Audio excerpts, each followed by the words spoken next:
So once you've purchased your coffee, you want to ensure that you're storing it correctly at home, and you want to protect your coffee from light, air, heat and moisture.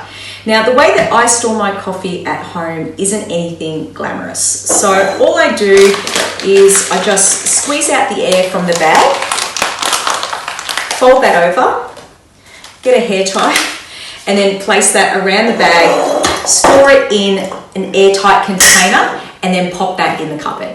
Now you can always go one step further than this. You can recreate the seal at the top of the bag with a hair straightener if you have one, but saving your bag from continuously getting smaller with having to cut and seal it. You can also purchase coffee bag clips online, or even vac containers like the Tight Vac or the Airscape, and that's going to create a more stable environment by removing that oxygen from that container. Now, when I was growing up, my parents used to store their ground coffee in the freezer to keep it fresh.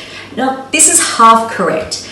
As soon as you grind coffee, it's going to oxidize, so you want to use it straight away. So placing your coffee with an increased surface area, because it's been ground, in an environment that has more moisture in it is going to actually age your coffee a lot faster.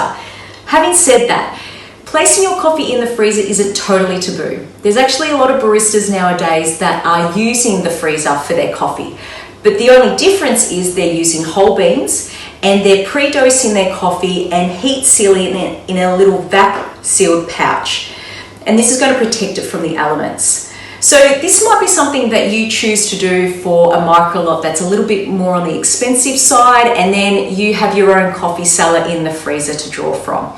But for coffee that you're using every day, as long as you're using whole beans and you're purchasing them in small quantities that you're able to use within 2 to 3 weeks from the roast date, this is probably a little bit more sustainable. So keep these easy tips in mind when storing your coffee at home, and you'll always have the freshest coffee on hand.